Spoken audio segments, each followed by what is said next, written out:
+1 Friday, इससे नहीं, अगले हफ्ते से फ्राइडे को +1 करेंगे, ठीक है? तो मैं हिसाब ला लूँ ना कि तुम सारे नीट की प्रिपरेशन वाले बच्चे हो, तो यार मैं मेहनत करूँ, नहीं तो मैं हर बच्चे में इतनी मेहनत नहीं करूँगी अगर तुम इंटरेस्टेड नहीं हो तो, क्योंकि ना बहुत मेहनत लग जा रही है। ओके, आइए। तो लो, मेरे को ज्वाइन नहीं करने देता ये, बच्चों को तो क्या ही करने देगा बावला। Recording start. Yo ma'am. Okay, let's go. हाँ जी, सबसे इम्पोर्टेंट चीज, आइए। स्क्रीन दिख रही है? Yes ma'am. देखो, अगर मैं 11th की बात करूँ, ये इंपॉर्टेंट है यार, तो ये पहले डिस्कस कर लेते हैं, है ना? फिर इसके बाद हमें ज्यादा टाइम मिलता नहीं है, ठीक है? तो हमारा टारगेट ये है कि मैं तुमको एटलीस्ट, मेरा टारगेट ये है कि मैं एटलीस्ट तुमको 85% सिलेबस करा दूं, और उस 85 से तुम्हारा नीट निकल जाए, ठीक है? उसके ऊपर जिसको करना है वो कर सकता है, किसी को रोका नहीं है, पर ये बहुत अच्छे से हो जाएगा। अगर ये अच्छे से हो जाएगा, नीट एम्स लेवल पे निकल जाएगा। निकल जाता है भाई, अगर कोई कभी सुन ले तो। सुनते नहीं है बच्चे। देखो, एक तरफ हमारा चल रहा है 12th में हमारे पास जो बचा है दैट इज अ बायोटेक, एक हमारे पास बचा है बायोटेक, और एक हमारे पास पता है इकोलॉजी। ये दोनों यूनिट ना एक दूसरे से कंबाइन है, मींस कि अब बायोटेक के जब पढ़ोगे ना तो दोनों चैप्टर एक दूसरे से मिलते हैं, इकोलॉजी पढ़ोगे तो एक दूसरे चैप्टर से सारे 4 चैप्टर मिलते हैं, ठीक है? तो ये एक यूनिट की तरह हो गया। अब पढ़ा 11th, मेरी दिक्कत है 11th है, मेरा कंसर्न भी 11th है। मुझे ऐसा लगता है, मेरे को पर्सनली ऐसा लगता है इतने टाइम पढ़ाने के बाद, कि अगर बच्चे के नंबर जाते हैं ना वो 11th की वजह से जाते हैं, क्योंकि 12th तो वो पढ़ लेते हैं बोर्ड्स के प्रेशर में, लेकिन 11th नहीं पढ़ते। मेरे को इस बात से प्रॉब्लम है कि 11th पढ़नी चाहिए, और मुझे ऐसा लगता है कि जिस साल पेपर है उससे एक साल पहले 11th पढ़नी चाहिए। मतलब अगर पेपर 2024 में है तो तुमको 23 में 11th पढ़ लेनी चाहिए एक बार, नहीं तो कॉन्फिडेंस नहीं आता, राइट? तो मैं 11th कराना चाहती हूँ। अगर तुम में से किसी को भी प्रॉब्लम है तो वैसे कौन है तुम्हारे ग्रुप के हेड? तो देखो, अगर कोई बच्चा कंफर्टेबल नहीं है मुझसे बोलने में, किसी को मेरे से डर लगता है, तो वैसे तो काफी फनी बात हो जाएगी, पर चलो मैं मान लेती हूँ किसी को डर लगता है मुझसे। अगर आपको डर लगता है तो आसिफ सर से कह देना कि आप कंफर्टेबल नहीं हो स्ट्रक्चर से, ठीक है? तो वो मुझे बता देंगे, वो किसी का नाम नहीं लेते, डोंट वरी, तो मैं चेंज कर दूंगी। अगर आप मेरे से कंफर्टेबल हो तो मुझे बता देना, लेकिन बोल देना, समझ आई? कोई भी अपने मुंह में क्या नहीं रखेगा, बात टोबैको रखेगा नहीं, राइट? थूक के बता दीजिएगा, है ना? तो 11th में जो मेरे को बहुत इंटरेस्ट है, मैं चाहती हूँ बच्चों को आए, that is plant physiology, and दूसरा ह्यूमन फिजियोलॉजी, ठीक है जी? मैं चाहती हूँ तुमको ऐसी आए ना कि मतलब पूछे कोई क्वेश्चन और तुम्हारे मुंह से ऐसा आंसर निकले, क्योंकि ये बहुत स्कोरिंग है, ये दोनों यूनिट्स बहुत स्कोरिंग है, so I will focus on this, ठीक है जी? क्लियर है? Yo ma'am. But I can not deliver you the lectures. आप जब क्रैश कोर्स में जाओगे तब आपके ये लेक्चर्स होंगे, मुझे नहीं पता कौन लेगा, कैसे लेगा, क्या होता है, लेकिन ये मैं अभी नहीं पढ़ा सकती। तो मैं क्या करूंगी, हर रोज हम डिवाइड कर लेंगे, ठीक है? मैं आपको दे दूंगी मंडे को कि प्लांट फिजियोलॉजी का ये चैप्टर है, आप हर रोज उसको थोड़ा थोड़ा थोड़ा थोड़ा पढ़ के प्रिपेयर करोगे। फ्राइडे को विल डू द क्वेश्चन, तो जब क्वेश्चन आएगा आप क्वेश्चन के आंसर दोगे, तब मैं वो कॉन्सेप्ट एक्सप्लेन कर दूंगी, एंड आई ट्राई, मैं आपसे पहले वो सारे क्वेश्चन निकाल के रखूंगी जिससे मैक्सिमम चैप्टर कवर हो जाए। जैसे अगर चैप्टर में 10 टॉपिक थे, फॉर एग्जाम्पल चैप्टर में 10 टॉपिक थे, तो मैं ऐसे कोशिश करूंगी कि 10 क्वेश्चन निकाल के रखूं जिसके थ्रू वो 10 टॉपिक प्रिपेयर हो जाए। तो वो मेरी प्रिपरेशन है, तुम्हारी प्रिपरेशन है वो चैप्टर पढ़ के आना। इतना क्लियर है? ठीक है, तो 11th हमारी जाएगी अब हर फ्राइडे, ओके? और बाकी की जो 12th है हमारी, वो चलेगी हमारे मंडे टू थर्सडे। सैटरडे को होगी सिर्फ, सैटरडे की होगी सिर्फ हमारी क्वेश्चन प्रैक्टिस, संडे टेस्ट की प्रैक्टिस बेसिक, है ना? वो भी तो क्लियर करना है। तो इस फ्राइडे तो चलो, पिछला संडे टेस्ट ही खत्म नहीं हुआ क्योंकि वो बहुत लेंदी था। तो अभी इस फ्राइडे से नहीं, ये हम रखेंगे अगले अगले वीक से। अगले वीक को क्या डेट है बेटा फ्राइडे को? मैम ये जो आ रहा है। हाँ बेटा, यही जो आ रहा है, साइड में हो जा, आ रहा है, जाने दे। अगले फ्राइडे को है अपने पास 18 अगस्त, ठीक है? 18 अगस्त। अब अगर मान लो कभी मैं एब्सेंट हुई तो कोई और टीचर होगा, तो अब किसी और टीचर को टॉर्चर मत कर देना, जब मैं आऊंगी तो मैं करा दूंगी, वो टीचर नॉर्मल आपको 12th पढ़ाएंगे, ठीक है? तो अगर यो हुई तो वो आपको नॉर्मल 12th पढ़ाएंगे, चुपचाप 12th पढ़ लेना, जब मैं आऊंगी तो 11th वाला करेंगे, है ना, उनको ज्यादा परेशान मत करना क्योंकि उनको और भी क्लासेस लेनी होगी। मोस्टली हिमांशु सर आएंगे, वो कितना सारा पढ़ाएंगे ना, वो दूसरी बैचेस भी तो लेते होंगे, राइट। मैम आप बताओगे कि कौन सा टॉपिक करना है आज मैं आपको +1 का? आज हाँ मैम। आज बेटा हम लोग strategies of enhancement in food production के क्वेश्चन लगाएंगे, ये था। नहीं, मैं ऐसे बोल रही हूँ कि आप हमें रोज बता दिया करोगे कि आज हमें कौन सा टॉपिक करना है। मैं आपको मंडे को एक टाइम टेबल ऐसे ही स्क्रीन पे टाइम टेबल बना के भेजूंगी, ठीक है। उसमें मैं तेको बता दूंगी कि जैसे एक चैप्टर है फोटोसिंथेसिस इन प्लांट, तो फोटोसिंथेसिस इन प्लांट मैंने खोल दिया और उसका मैंने टॉपिक अलग अलग फ्लो चार्ट बना दिया। मैं तुझे बता दूंगी मंडे को ये पढ़ लेना, ट्यूसडे को ये, वेंसडे को ये, तो तुम्हारे पास वो 4 दिनों में चीजें खत्म हो जाए, ठीक है।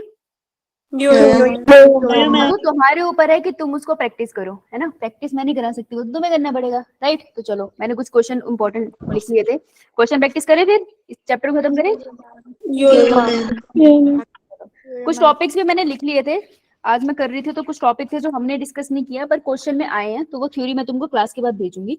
तो मुझे रिमाइंड करा देना कि क्लास के बाद जब मैं तुम्हें वो भेजूंगी, क्या कहते हैं, इसकी पीपीटी तो क्या ये बुकलेट में भेजूंगी, मुझे जस्ट रिमाइंड मी दैट मुझे आपको टॉपिक भी भेजने हैं, थ्योरी भी भेजनी है, ठीक है। चलिए तो लेट्स डू क्वेश्चन नंबर,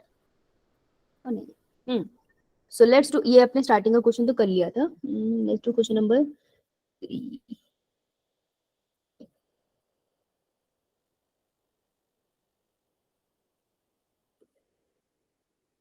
5 6 7 5 6 नहीं देखा इसमें, अच्छा let's do question number 5 10 11 and 9, 5 10 11 9, try. मैं इसे बंद कर लूं, ठीक है। You have 2 minutes, start.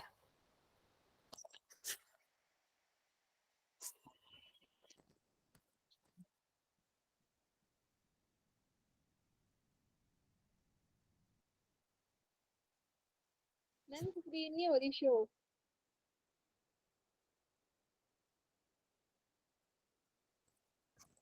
Chat box में आंसर चाहिए, 5 6 सॉरी 5 9 10 and 11, एक साथ देना आंसर।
वन मिनट लेफ्ट, करो करो, करोगे तुम।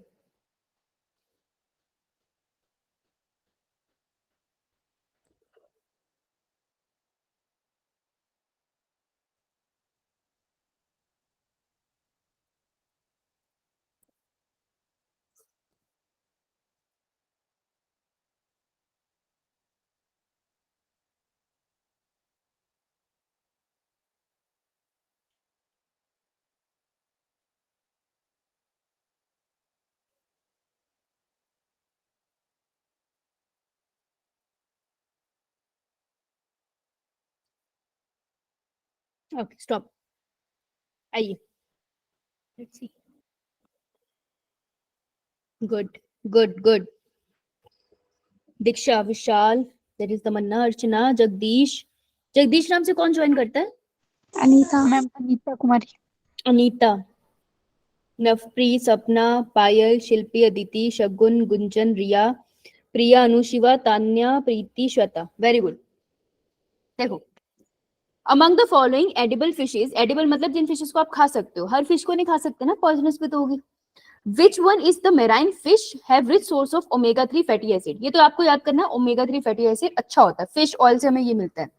मेरीन फिश है ये, तो हमने करा था ना, एक फ्रेश वाटर की लिखी थी हमने और एक मेरीन लिखी थी, याद है आपको? फ्रेश वाटर में हमने लिखे थे रोहू और कतला, कि अगर आप रोए तो आपका कतला कत्ल हो जाएगा, है ना, ऐसे रहता है। बाकी फैंसी नाम थे, तो कौन सी है इसका आंसर फिफ्थ का? मैक्रिल, है ना। So answer would be D, इसका नाम हमने करा भी था, राइट। सो आप अब मैक्रिल जहां आपने लिखा है उस नोट्स को खोलो और वहां पे लिख लो it is a rich source of omega 3 fatty acid, लिख लो, एडिट करो अपने नोट्स। मिला? Next, which one of the following is a viral disease of poultry. अब देखो आपको ये डिजीजेस के बारे में नहीं पता है ना, तो आपको कैसे पता चलेगा कि पोल्ट्री की कौन सी वाली डिजीज है? पोल्ट्री की डिजीज है जो पोल्ट्री में चिकन वगैरह को हो रही है स्पेसिफिकली, ठीक है। सो इसका जो आंसर है that is new castle disease. New castle disease upper respiratory disorder होता है जो चिकन के अंदर हो जाता है, ठीक है। तो this is a viral disease, है वायरस से होता है। सो अब अगर आपको इन सब के नाम नहीं पता तो आप क्या करोगे? ऑपरेट करेंगे, इनकी डेफिनेशन करेंगे। हाँ, yes, coryza is a bacterial disease, Brucellosis and Salmonellosis, this is an human disease, इंसानों को होती है ये, तो आप इसके नोट अपडेट करोगे, ठीक है। Next, the world's highly priced wool yielding pashmina breed is. जो पश्मीना मिलता है, आपने गाना सुना है पश्मीना धागों के संग? कौन सी हीरोइन है? हाँ, कैटरीना। तो जो पश्मीना है वो आपको किससे मिलता है? It is a goat breed, नाम कैप्रिस करके है, कैप्रिस हिल, एच से है, आई एम नॉट श्योर हिल्सा है या नहीं, कैप्रिस करके कोई नाम है, मैं भूल गई हूँ। तो ये it is a goat breed जो आपको एशियन कॉन्टिनेंट में मिलते हैं, ईस्टर्न की तरफ, जो मतलब हिमालय रेंज में मिलती है, लेकिन ये गोट है, शीप नहीं है, ठीक है। सो आंसर वुड बी ए। ये मैं मानती हूँ कि शायद नहीं पता होगा, पर आप इसको ऐड कर सकते हो ना, pashmina is a famous word, आपको पूछा जा सकता है। और आप क्या करोगे, गोट का साइंटिफिक नाम लिख दोगे, कैप्रिस। आगे चेक कर लेते हैं। Which fish selectively feed on larva और मस्कीटो। आपने ये 11th में पढ़ा होगा कि जो मस्कीटो लार्वा होते हैं ना, जहां पर फैलते हैं, वहां पर एक मछली को इंट्रोड्यूस कर दिया जाता है, वो सारे लार्वा को खाएगी, सारे लार्वा को खाएगी, तो मस्कीटो की पॉपुलेशन नहीं बढ़ पाएगी, तो डिजीज कम फैलेगी ना। Fish name is gambusia. क्या नाम है? गंबूसिया। वेरी इंपॉर्टेंट, ठीक है। Answer would B A. Clear आपको? नेक्स्ट क्वेश्चन मैंने लिखे हुए हैं यहाँ पे। अरे बार बार बाहर जा रही है बच्ची। 11 13 40 11 हो गया। ट्राई कौन से? हाँ जी, मैं अभी बता रही हूँ। 13 14 14 तो आपने कर लिया वैसे।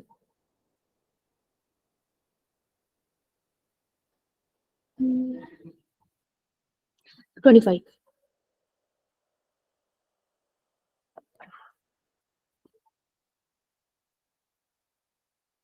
ये करो।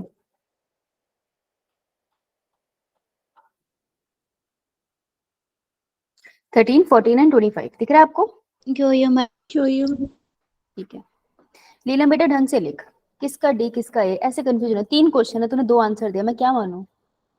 तू मुझे परेशान करती है ना बच्ची। 25 पे टिक नहीं किया, तो दिए मैंने। अच्छा अच्छा अच्छा, ऐसा ही, ठीक है। ले 13 14 12 कंट्रोवर्शियल है इसलिए नहीं कर रही मैं, छोड़ दो उसे। Try this one.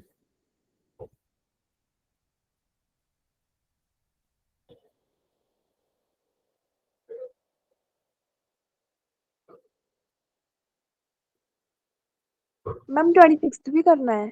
हाँ, गोलू वाले सारे करने हैं। अरे सॉरी, मैंने कैमरा ऑन रखा है, sorry sorry sorry sorry. You have 2 minute, start. 23 पे बताऊंगी, 21 हो रहे हैं।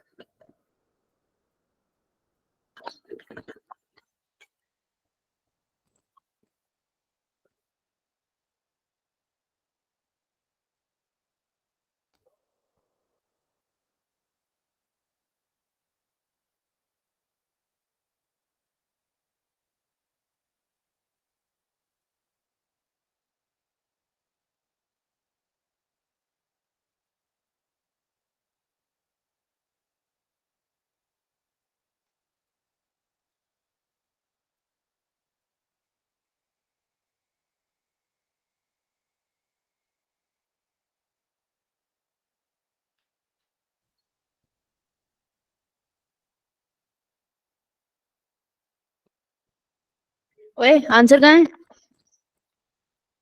1 मिनट हो गया, एक भी आंसर नहीं। नीलम शाबाश। स्क्रीन ही देख रही होती हूँ मैं, कहीं गई नहीं होती, यहीं बैठी होती हूँ। कैमरा ऐसे हटाती हूँ, तो मैं इतनी ब्यूटीफुल हो तो तुम क्वेश्चन पे कैसे ध्यान दोगे? कोई नहीं हंसेगा इस बात पे, नालायक हूँ।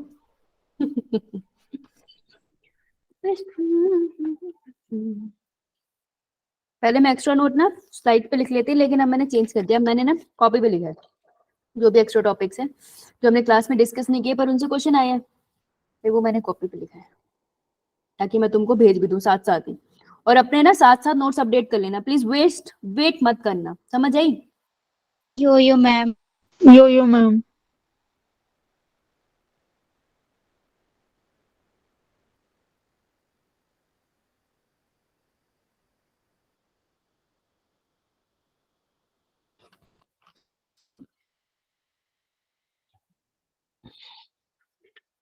ट्वेंटी फोर पे पूछूंगी, 1 मिनट और है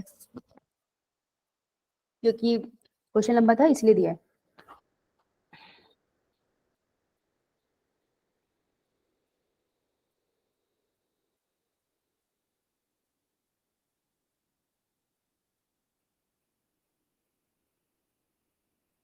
कमॉन कर सकते हो यार, पार्टिसिपेट करो, तुमसे जितना क्वेश्चन होता करो, अगर तुम सीरियसली नीट के लिए प्रिपेयर कर रहे हो।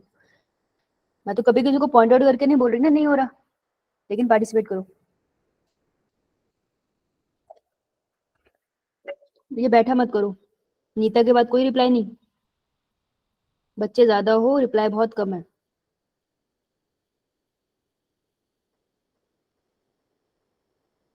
एक आंसर तो एटलीस्ट इसमें आता होगा, 14 हमने ऊपर उसके जैसा क्वेश्चन करा है। नाउ डन, टाइम खत्म। देखो yo ma'am. The term aquaculture means, agriculture का क्या मतलब होता है? फिशेस और मैम फिशेज और फिशेज और दोनों। हाँ जी, एक्वेटिक प्लांट्स एंड एनिमल्स। हाँ एक्वेटिक प्लांट्स एंड फिशेस है ना। एक्वाकल्चर का मतलब था, हमने मच्छी की भी बात करी थी और हम लोगों ने फिशेस की भी बात, सॉरी मैम प्लांट्स प्लांट्स की भी बात की हमने मच्छी की नहीं करी थी, हमने एक्वेटिक एनिमल्स की करी थी एनिमल्स एंड प्लांट। और प्लांट्स की करी थी, aquatic ma'am plants. And plants. ठीक है, ध्यान से सुनना, ये बात बड़ी छोटी सी बात है लेकिन इंपॉर्टेंट है। जब मैंने एक्वेटिक वर्ड बोला, क्या मैंने बोला फ्रेश वाटर या मरीन? नहीं ना। सो देर इज अ पॉसिबिलिटी कि मैं फ्रेश वाटर भी बोल रही हूँ और देर इज अ पॉसिबिलिटी मैं मरीन वाटर भी बोल रही हूँ। ठीक है, और एक्वाकल्चर में जब मैं एक्वेटिक लिखती हूँ तो मैं दोनों, इसका मतलब होता है दोनों हो सकती है। ठीक है, एंड मैं एक्वेटिक एनिमल्स की बात कर रही हूँ, तो एनिमल जो पानी में रहते हैं उन्हीं की बात हो रही है, वो फ्रेश वाटर में रहे या मरीन में रहे, जिसमें भी रहे। लेकिन एक्वेटिक का मतलब बड़ा है, एक्वेटिक इज जस्ट वाटर, खारा भी हो सकता है मीठा भी। तो देखो उससे ये क्वेश्चन में कंफ्यूजन होगी अगर, तो सॉल्व हो जाएगी कि इनलेट फिशरीज भी और मेरीन फिशरीज भी, तो मीठे पानी वाली भी जो मैंने बना रखी है अपने घर के आसपास, और समुद्री मछली भी, दोनों। इसने प्लांट का तो नाम लिया ही नहीं, राइट? एस्पेरेजिलोसिस इज अ डिजीज जो एस्पेरेगस से होती है। एस्पेरेगस क्या होता है? Asparagus Niger, it is a bacteria और फंगस। फंगस। हाँ, it is a fungal infection. तो ये तो है ही नहीं, लेकिन आपको एक वर्ड मिल गया ना, लिखोगे आप साइड में इसको, यो मैम। इसकी डेफिनेशन और इसका पॉजिटिव वेजन लिख लेना। तो answer would be D, both A and B ना।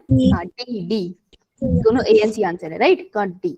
Now fish which eradicate mosquito और गंबूसिया, ऊपर भी था ये भी हो गया, right? Now a true breeding plant, एक ट्रू ब्रीडिंग प्लांट का क्या मतलब है? A true breeding plant is one that is able to breed on its own, अपने आप ब्रीड कर ले, उसको ट्रू ब्रीडिंग कहेंगे? नहीं। No ma'am. Produces due to cross pollination among unrelated parents, नहीं। जो ट्रू है ना उसका मतलब वो अपनी जनरेशन में रहा है, वो बाहर से किसी के साथ नहीं हुआ, किसी और स्पीशी में गया ही नहीं, तो ये नहीं हो सकता, ये नहीं होगा ना। No ma'am. जो ट्रू ब्रीडिंग प्लांट होते हैं वो नियर होमोजाइगस होते हैं। नियर होमोजाइगस मतलब सेम ट्रेट है, अगर टॉल का जीन उसको मम्मी से मिला है तो टॉल का ही पापा से मिला है, तकरीबन यही होंगे उसके सारे जीन, ऐसे ही होंगे होमोजाइगस, जितने भी उसके एलील है ना होमोजाइगस होंगे, शायद ही कोई हेटेरोजाइगस हो। And produces offspring on its own kind, तो ट्रू ब्रीडिंग प्लांट अपने जैसे ही ऑफस्प्रिंग बना देते हैं ना, same. Yo ma'am. This would be the correct, but फिर भी चेक करते हैं। Always homozygous recessive in genetic constitution, हमेशा होमोजाइगस होंगे लेकिन रिसेसिव होंगे। देखो always is a strong word, हमने इतनी बायो थोड़ी पढ़ी है हमें पता हो, ऑलवेज नहीं है, पहले तो यही गलत हुआ था। और दूसरा होमोजाइगस रिसेसिव, हर बार होमोजाइगस रिसेसिव क्यों बनाएगा? हो सकता है ना मम्मी पापा से टॉल का जीन आया हो rather than dwarf, तो डोमिनेंट भी तो बना सकता है ना, तो इसलिए ये गलत हो गया, आंसर वुड बी सी। समझ आया? यो मैम। Next is 26। 26 जो है ये फार्मिंग इकोलॉजी के अंदर एक चैप्टर में आपको इंक्लूड हो सकती है वैसे, पर फार्मिंग लिख लो that a system of rotating crop with legume. Legume कौन से प्लांट होते हैं? दालें। दालें। हाँ दाल, शाबाश। And grass pastures to improve soil structure and fertility is called। वो कह रहे हैं कैसी फार्मिंग पूछ रहे हैं? फार्मिंग है जहां पर पहले एक लैंड है, लिख लो साइड में कि पहले एक लैंड है, उस लैंड के ऊपर तुमने लगाई ग्रासेस, स्पेसिफिक ग्रासेस होती है, डिपेंड करता है कौन सा क्रॉप आपने उगाना है। ग्रासेस लगाई, उस मिट्टी को थोड़ा उपजाऊ करा, एक ग्रास लगी है ना, उसने पानी को भी होल्ड किया होगा, माइक्रोब्स को भी होल्ड करा होगा, मिट्टी थोड़ी अच्छी होगी। अब यहाँ पे तुम लगाओ लेग्यूम। लेग्यूम मतलब दालें। दालें लगाने से क्या होता है? दालें कर देती है नाइट्रोजन फिक्सेशन, क्योंकि दालों की जो रूट होती है ना उसमें नाइट्रोजन फिक्सिंग बैक्टीरिया रहते हैं। ठीक है, जब आप नाइट्रोजन फिक्सेशन पढ़ते हो 11th ग्रेड में, ऐसे पढ़ते हो ना, हीमोग्लोबिन नोड्यूल बनता है, याद है? दालों से होता है वो, दालों में पढ़ते हो आप। ठीक है, तो नाइट्रोजन फिक्सेशन होगी, मींस इससे क्या हुआ? सॉइल रिच इन, किसमें रिच होगी? नाइट्रोजन। प्लांट सिर्फ अपने लिए नाइट्रोजन नहीं लेता, जब लेग्यूमिनस प्लांट होता है ना, उसके केमिकल से अट्रैक्ट होकर सारे बैक्टीरिया उसके आसपास आ जाते हैं, तो मिट्टी में भी नाइट्रोजन बढ़ जाती है। ठीक है, अब इसके बाद क्या लगो? तुम क्रॉप लगा दो, जो तुम्हारा क्रॉप है, जो भी तुम्हारा मन है वो क्रॉप लगा दो। ठीक है, अब आपने क्रॉप लगा दिया, अब ये जो क्रॉप लगा इसको ज्यादा नाइट्रोजन वाली मिट्टी मिली, फिर मिट्टी में नाइट्रोजन की कमी हो जाएगी सॉइल में, तो तुम फिर से क्या करो? लेग्यूम लगा दो, तुम फिर से उसके बाद क्रॉप लगा दो, तो तुम शिफ्टिंग कर रहे हो क्रॉप्स की बार बार लेग्यूमिनस प्लांट के साथ, जिसकी वजह से जो सॉइल है उसके नाइट्रोजन कंटेंट, न्यूट्रिएंट कंटेंट बढ़ रहा है। तो ऐसी वाली जो एग्रीकल्चर होता है इसको हम बुलाते हैं कौन सा? शिफ्टिंग। नहीं बेटे, this is known as ley farming. Ley farming. ठीक है, इसको हम बोलते हैं ले फार्मिंग, राइट? तो ये है आंसर इसका सी। बाकी क्या होते हैं? स्ट्राइप फार्मिंग कैसी होती है?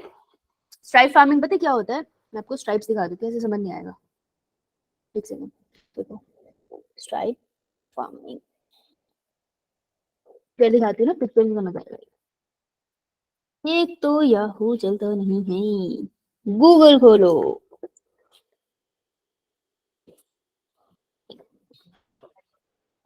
ये देखो, आपको दिख रहे स्ट्राइप्स में प्लांट लगा रखे हैं। यो मैम। हाँ, लाइन में प्लांट लगा रखे हैं अलग अलग टाइप के। तो इससे क्या होता है ना, जब प्लांट थोड़ी डिस्टेंस में एक दूसरे के रूट्स को हिंडर नहीं कर रहे, लेकिन आपने लाइन में लगा रखे, तो इससे ना सॉइल इरोजन बचता है। मान लो बाढ़ आ गई, ठीक है, बाढ़ आ गई तो पानी यहाँ से, पॉइंटर देखना मेरा, यहाँ से मूव करना स्टार्ट करेगा, लेकिन इतनी सारी लेयर है ना, तो ना कहीं जाके पानी रुक जाएगा। तो जो सॉइल थी ना, इरोजन हो रही थी, सॉइल इरोजन मतलब जो फर्टाइल मिट्टी है वो चली जाए पानी के साथ, वो बच जाएगी। तो ये होती है स्ट्राइप फार्मिंग। ठीक है, एक होगी स्ट्राइप फार्मिंग, समझ आया? स्ट्रिप्स बना देते हो। दूसरी आपके पास शिफ्टिंग एग्रीकल्चर। शिफ्टिंग एग्रीकल्चर को झूम कल्टीवेशन भी कहते हैं, या आप इकोलॉजी में पढ़ोगे, जिसमें एक लैंड है, वहां पे फार्मिंग करी, उसके बाद उस लैंड को जला दिया, उसमें जितने भी बचा हुआ क्रॉप था ना सबको जला दिया, और फिर उस लैंड को 10 सालों के लिए छोड़ देते हैं। तो वो जो जल के बचा हुआ हिस्सा होता है ना प्लांट्स का, जो जड़ा हुआ जैसे भूसा बचा, उसको जला दिया, तो वो सॉइल को फर्टाइल कर देता है। फिर काफी सालों के, जैसे 10 सालों के बाद दोबारा आके दोबारा वहां कल्टीवेशन करो, तो इसको कहते हैं शिफ्टिंग कल्टीवेशन, वो अलग है। कंटोर फार्मिंग क्या होती है? कंटोर फार्मिंग आपने पहाड़ों में देखी होगी, देखा है पहाड़ों के जो स्लोप्स होते हैं वहां पे, फोटो दिखा देती हूँ जिसे नहीं पता, आपने देखा होगा, हमने भी पहाड़ों में देखी, स्लोप्स में होती है ये, हिल में, ये देखो सीढ़ियां बना देते हैं। यस इस चीज मैम। का फायदा क्या होता है? सीढ़ियों का फायदा क्या है? देखो, अगर सॉइल इरोजन होना भी है, सॉइल इरोजन का मतलब पानी के साथ मिट्टी चली जाएगी, तो देखो यहाँ पे आएगी, फिर एक सीढ़ी से नीचे उतरेगी, यहाँ जाएगी, फिर एक सीढ़ी से नीचे उतरेगी, फिर यहाँ जाएगी, एक्सेलरेशन कम होती चली जाएगी, और हर स्टेप पे जो प्लांट की रूट्स है वो जाते हुए सॉइल और पानी को रोकेगी, तो सॉइल इरोजन के यहाँ पे बचने के चांसेस ज्यादा हो जाते हैं, इसलिए ये कल्टीवेशन करते हैं। और स्लोप्स में यही पॉसिबल है, अब तुम पूरा पहाड़ थोड़ी काटोगे, देखो ऐसे ज्यादा एरिया तुम कवर कर सकते हो ना। ठीक है, these are different type of cultivation area, इसलिए मैंने तुम्हें कराया था क्योंकि ये हमने नहीं पढ़ा था, है ना? Yo ma'am. Next question would be, कितना टाइम बचा है? मैम आधा घंटा। आधा घंटा बचा है, ओके, हम चलते हैं पे 3:26। ओ ये मैं करना चाहूंगी,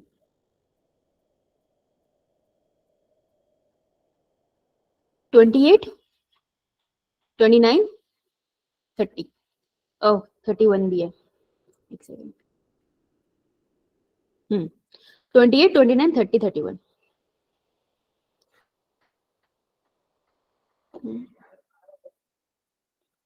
do this one.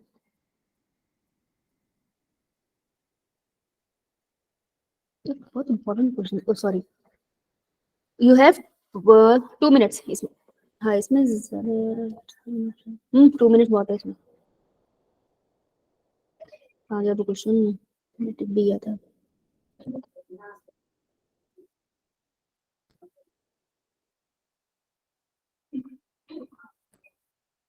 चलो भाई चलो, तुम्हें ये आता है, हमने अभी तो किया था।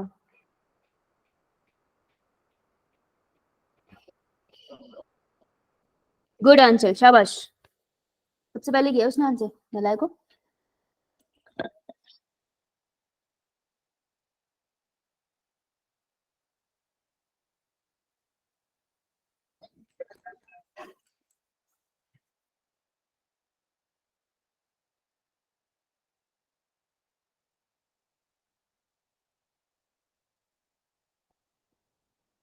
गुड दीक्षा, वेरी गुड। 1 मिनट लेफ्ट, करो भाई, तुमको तो क्वेश्चन तो बिल्कुल सेम है, पढ़ो को तो देखो एक बार, पहले डेट जाते हैं। Swati, Gunjan, good good good good going, good going. चलो चलो खत्म होने वाले, चैप्टर में ज्यादा था भी नहीं।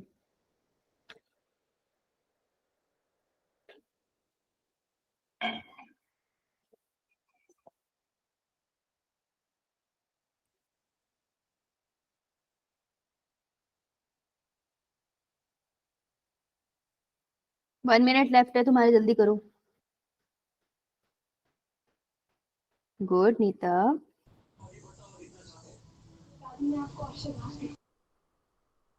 वो पीछे पूछ रहा है क्या चल रहा है, कह रही मैम क्वेश्चन करा रही है। बीए बीबी क्या है, बाब क्या क्या बाब, नंबर क्यों नहीं लिखती, सारे भी तो लिख रहे हैं। बीए बीबी बाब, ये बीए बीबी प्रीति भी है, अपूर्वा प्रीति बहने बहने। What is he, Shahrukh Khan के बहन है। किरण पूरा लिख लिया करो किरण। चलो आओ इधर आओ, इसको पास करते, बहुत दूर है ये तो। नहीं नीलम ठाकुर साहब, देर हो गया आज आपको इस क्वेश्चन में। चल कोई ना, इधर आइए। इन प्लांट ब्रीडिंग प्रोग्राम्स, जो प्लांट ब्रीडिंग हमने कल पढ़ा था, the entire collection having all the diverse allele for all genes in a given crop is called. याद है हमें एक प्लांट ब्रीडिंग के टाइम पे जब मैं सारे एलील को, सारे जीन को इकट्ठा कर लेती थी प्लेट में, उस सारे जीन और एलील को एक साथ इकट्ठा हम क्या बुलाते थे?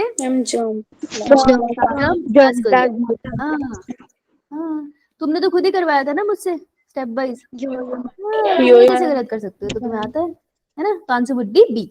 Now green revolution in India, अगर मैंने कहा था ना रेवोल्यूशंस इंपॉर्टेंट होती है, एक बार पढ़नी चाहिए, राइट। तो सबसे पहले ग्रीन रेवोल्यूशन आई थी, कब आई थी? 60s में। 70s के करीब तो वो आ गई ना व्हाइट रेवोल्यूशन। 85 to 90 में आई थी ब्लू रेवोल्यूशन, है ना। तो ऐसे याद है हमें, ऐसे याद है 1960s में ग्रीन आई थी, 1970s के अराउंड हमारे पास आई थी व्हाइट, और 19 इसकी तो हमें एग्जैक्ट डेट पता है 1985 1990 है ब्लू रेवोल्यूशन। हो गया ना क्लियर? ऐसे ही करना है, ऐसे ही साइड में बनाना है, तभी याद होगा। Right, moving on to next one. The collection of plants and seed having diverse allele of all the genes of a crop is called germplasm. इसको हर्बेरियम मत लिखना, है ना। हर्बेरियम तो शीट के ऊपर पत्ते रखे होते हैं, वो होती है। जीन लाइब्रेरी होती है, सिर्फ जीन का जो डेटा है ना वो आपने सिस्टम में रखा होता है। That is another branch of science जो हम अगले 2 चैप्टर्स में पढ़ेंगे, ठीक है। Genome is the genetic material किसी भी स्पीशी का। जैसे अगर मैं कहूँ सारे इंसानों का जेनेटिक मटेरियल इकट्ठा कर लूं मैं, तो उसे मैं जीनोम कहूंगी, ठीक है। दिस इज अ जर्मप्लाज्म, तो हमारा आंसर है जर्मप्लाज्म। नाउ जय एंड रत्ना, जय और रत्ना कहाँ क्या खा रही थी पिक्चर में? राइस। तो याद करा था कि हमारी जो जया थी और रत्ना थी वो हिंदी पिक्चर चल रही है और वो दोनों खा रही है rice. So these are the variety of rice, right. जो दूसरे थे वो हमने याद करे थे गोल्डन से, क्या नाम था उनका? सोनालिका और कल्याण सोना। कल्याण सोना। Wheat. These are not rice and wheat variety. They are the variety semi-dwarf wheat and rice. Semi-dwarf है ये, है ना? Yo ma'am. करेक्ट हो गया ना ये वाला, तो फिर तो छोटू सा। मैम। नेक्स्ट क्वेश्चन, ये इसका आंसर बिना देखे बताना। 32 किसकी वैरायटी? टाइप करना है बेटा, टाइप। कब से हम बातें कब से ऐसे करने लग गए? क्वेश्चन टाइप कर। हिमगिरी, हिमगिरी याद रखा था मैं कि हेमा चली थी पहाड़ पे और वो जाके गिर गई, लुढ़क गई, गोलों के नीचे आ गई।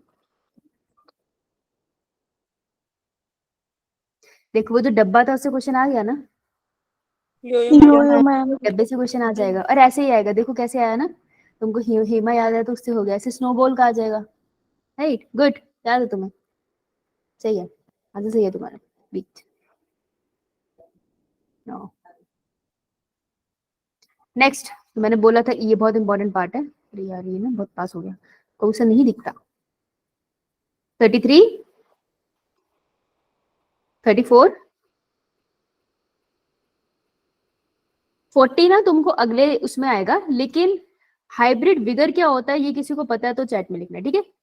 ये कॉन्सेप्ट तुमको अगले में मैं समझाऊंगी, अगले चैप्टर्स में। पर हाइब्रिड विगर की डेफिनेशन लिख सकते हो तो बताना। 33 34 हाइब्रिड विगर की definition and 41 is important. Yes, and 42 करो। 1 2 3 4 and 5 start. You have 3 minutes for this. 38 है, चलो मैं तुम्हें 4 मिनट देती हूँ क्योंकि तुम्हें डेफिनेशन लिखनी है। 38 है, 42 मैम डेफिनेशन किसकी लिखनी? Hybrid vigour, what is hybrid vigour? Yo ma'am.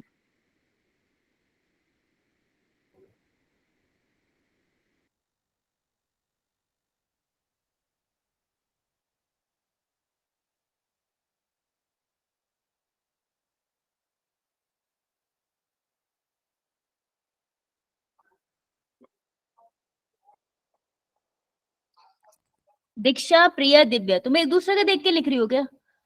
कैसे एक ही का आंसर है तीनों के? क्या बात? मैम मैंने तो पहले दिया। और करते हैं। हाँ प्रिया ने तो पहले दिया था, दीक्षा दिव्या उसका देख के लिख रही हो। 2 चप्पल है मेरे पास, थैंक यू। शट अप, वो लिख के भेजो। हाँ आ चल लगी अब, तेरी बताती हूँ मैं तुम्हें, जल्दी। 3 मिनट्स लेफ्ट।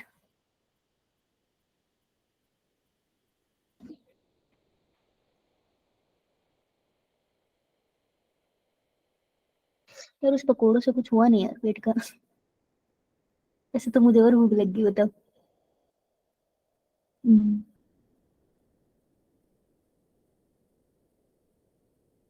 मेघराज, अदिति, एक आंसर बेटे, क्वेश्चन 4 है। क्या बात, हाइब्रिड फिगर किसी को नहीं पता? अच्छा ठीक है, कोई बात नहीं बेटा, मैंने क्वेश्चन दिए तब है।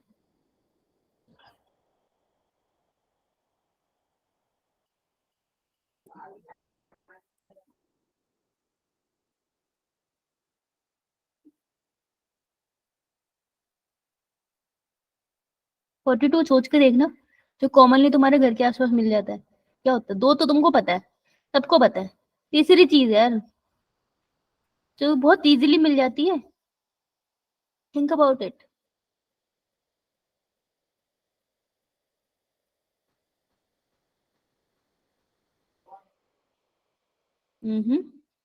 दिव्या मार खाएगी बेटा एक ही आंसर देके मेरे से।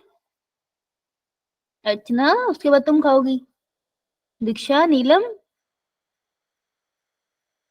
ट्राई हार्डर, दे सकते हो तुम इससे जवाब, हो जाएगा तुमसे, इतना मुश्किल नहीं। बेटा 2 मिनट्स लेफ्ट। ला ला ला।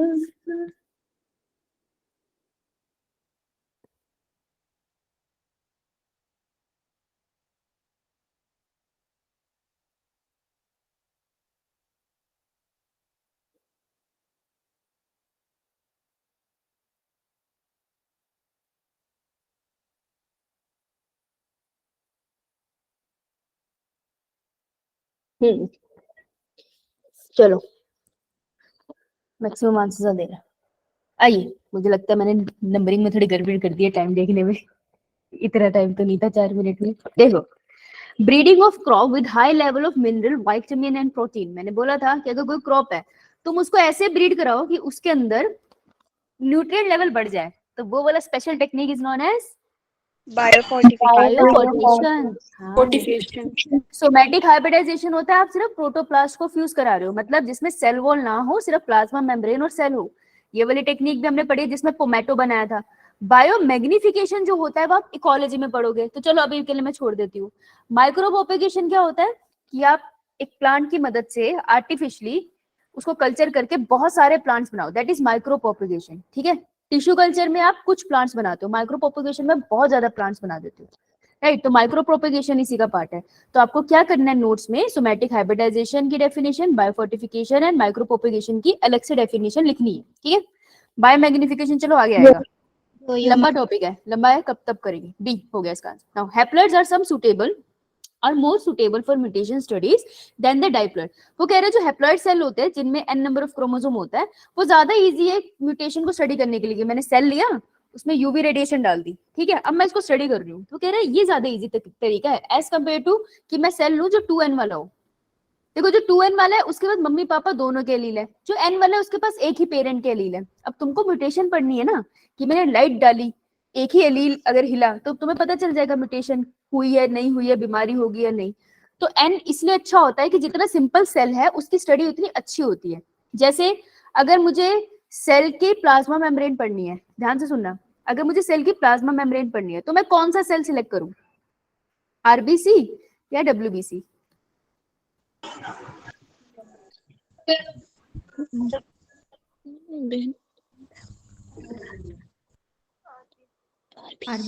तुम रिपीट करना।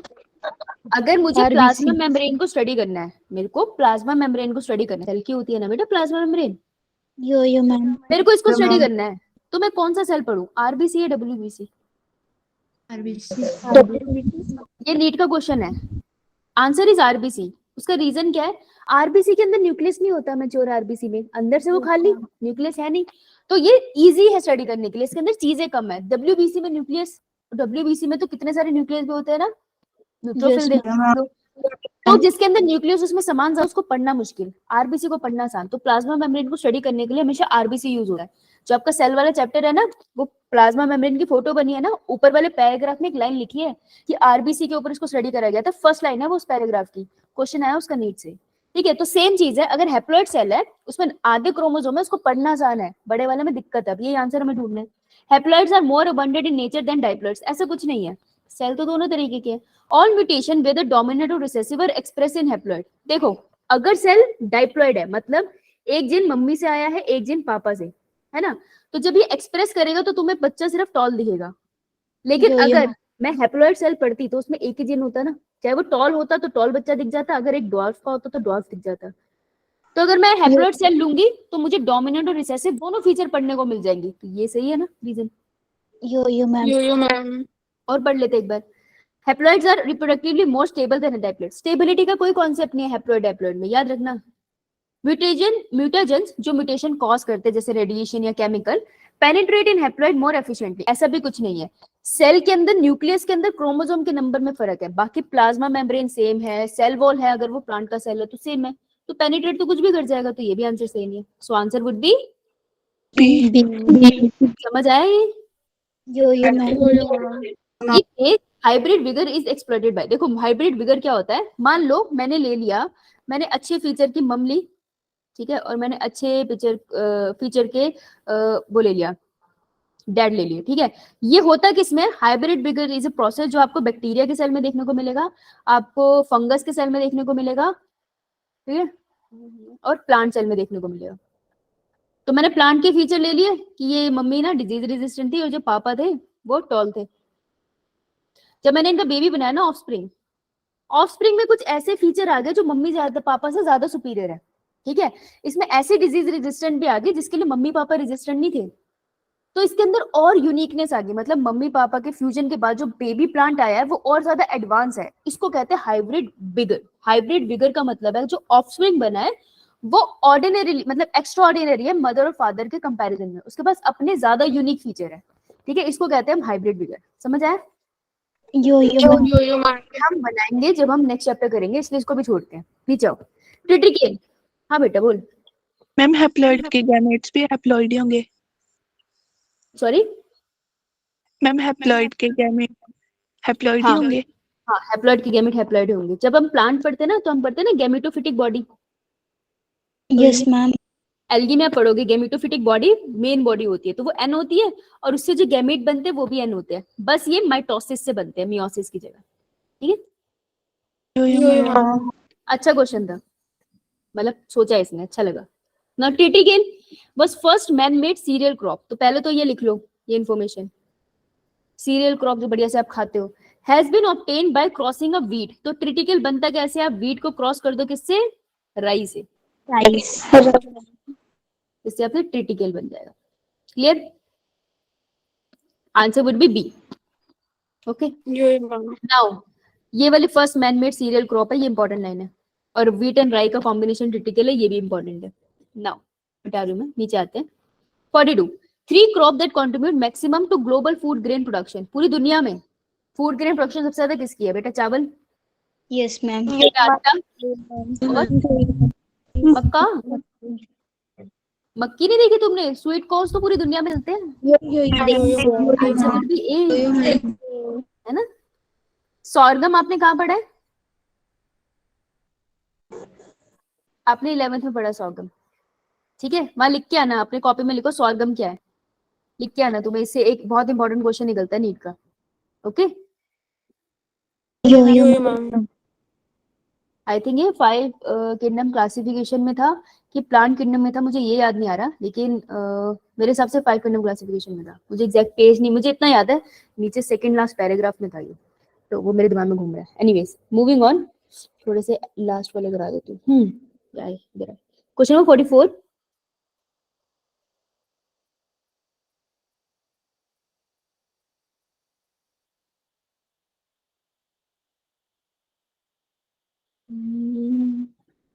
इसकी जरूरत तो नहीं है.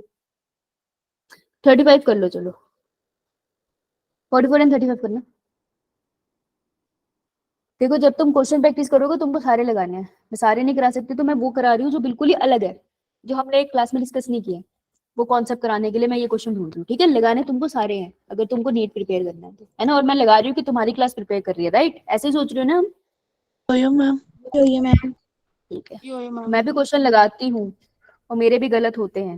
अगर किसी को लग रहा है मेरे पास, देखो ये लगते रहते हैं, सब पेज इसी के हैं. और कौन सा क्वेश्चन था? क्वेश्चन था प्रोटोप्लास्ट पे, वो कहाँ चला गया? हो गया मुझसे गलती से. अभी नहीं, मैं ढूंढना पड़ेगा मुझे. 44 तो तुमको आता होगा, रेवोल्यूशन हमने डिस्कस करी थी. 35 बताओ.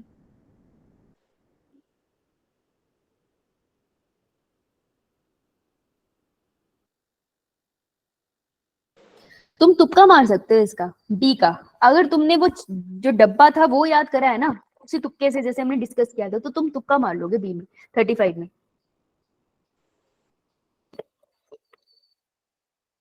क्योंकि मैं भी भूल गई थी बॉर्डेक्स मिक्सचर क्या है, लेकिन मैंने उसी से तुक्का मारा और लग गया. याद करके देखो, 2 लाइनें लिखाई थी बैक्टीरियल वायरल फंगस के ऊपर. मैंने कहा था इसको डब्बे के फॉर्म में लिख लेना. जो मंग बीन के ऊपर वाले 2 स्टेटमेंट्स थे, मंग बीन एंड प्रभानी क्रांति के ऊपर.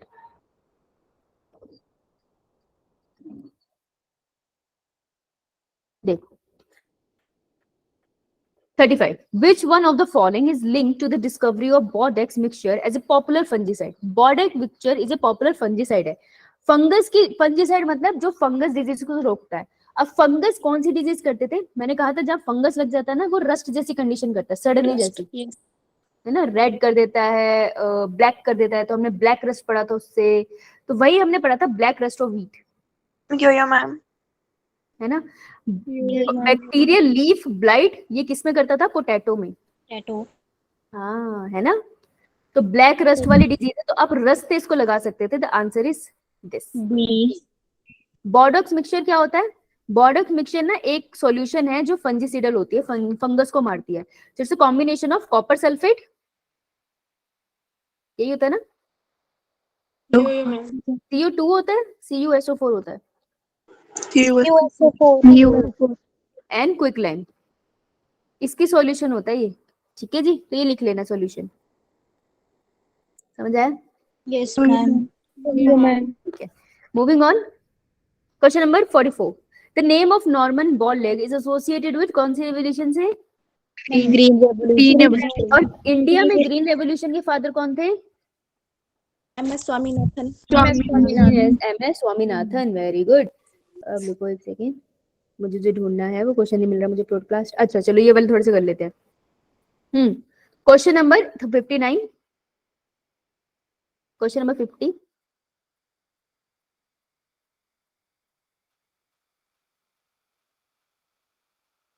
क्वेश्चन नंबर 59, क्वेश्चन नंबर 50 करो एक बार, मुझे अभी भी नहीं मिला वो प्रोटोप्लास्ट वाला क्वेश्चन, कहाँ है? 15, 1 मिनट दूंगी मैं इसके लिए।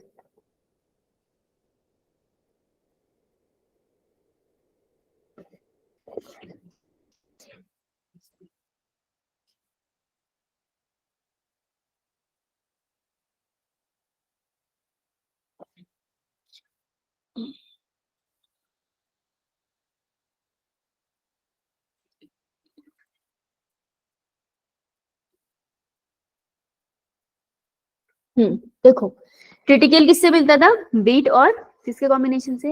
Rice. राइस नहीं, राई। Rice. ओ भाई Rice. राइस नहीं है, तू चावल बना ले। हैं, आंसर इज डी।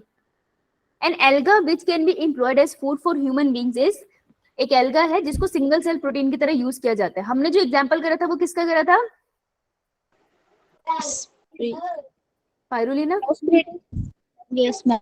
और ये था क्या? Ma'am. It was cyanobacteria, Bacteria.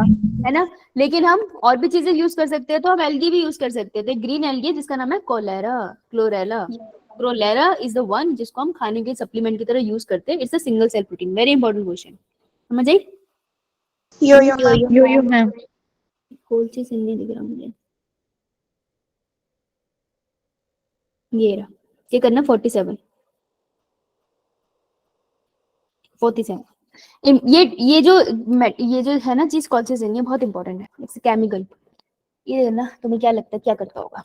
Question बहुत ज्यादा आउट ऑफ सिलेबस है, लेकिन क्या, ये बच्चा मुझे फोन क्यों कर रहा है बार बार? इसको मुझे बताना पड़ेगा कि मैं क्लास में हूँ।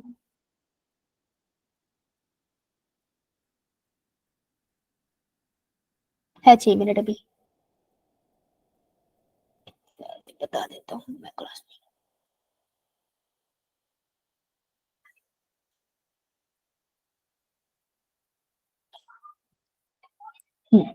If a diploid cell is treated with colchicine, then it become, देखो जब भी केमिकल्स आएंगे ना, उन केमिकल्स पे कंबाइन क्वेश्चन आ सकता है कहीं पे भी।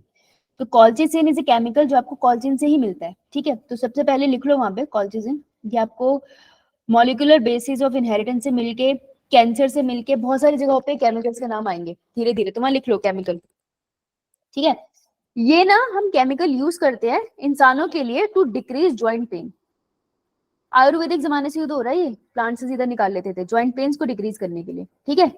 और ये प्लांट के अंदर करता क्या है, अगर मैंने प्लांट को दिया उसको टेट्राप्लॉइड कर देता है। टेट्राप्लॉइड कैसे करता है? देखो प्रोफेस एनाफेस समझते हो ना? Yo-yo ma'am. तो prophase, metaphase, anaphase. Anaphase is a phase जब सारे क्रोमोसोम उल्टी उल्टी जगह पे जाते हैं, दूसरे पोल्स की तरफ मूव कर जाते हैं, Yo-yo ma'am. है ना। अगर एक सेल 2n है ना, एक 2n है, तो after segregation that is in anaphase, सारे क्रोमोसोम अंदर चले जाएंगे, इसके बाद टीलोफेज आएगा, तो आपको लिटरली 2 सेल मिलेंगे जिसके अंदर n नंबर ऑफ क्रोमोसोम हो जाएंगे, है ना। Yo-yo ma'am. कॉल्चिसिन क्या करता है, ये सेग्रीगेशन नहीं होने देता। अगर सेग्रीगेशन नहीं हुआ, ये सब कुछ एक ही सेल के अंदर रह गया, तो टोटल नंबर ऑफ क्रोमोसोम कितने रह जाएंगे सेल में?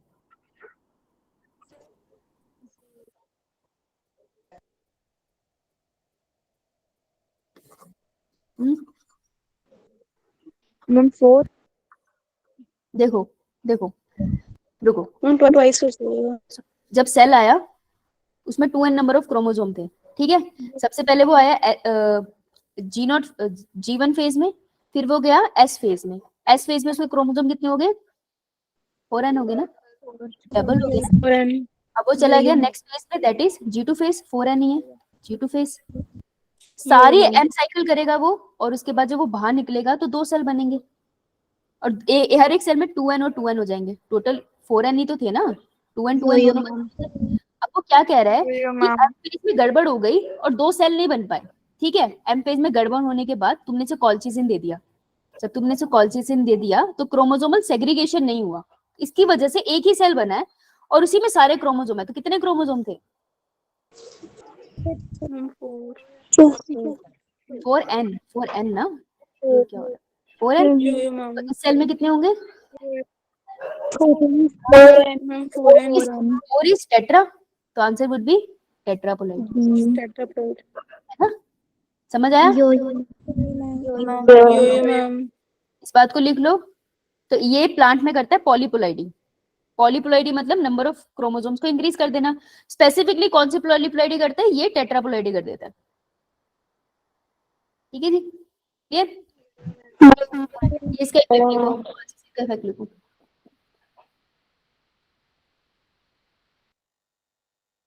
डन। स्क्रीनशॉट इसका भी ले लो, इसका भी ले लो। इसको ब्रैकेट में लिख देती हूँ, स्टॉप क्रोमोसोमल सेग्रीगेशन।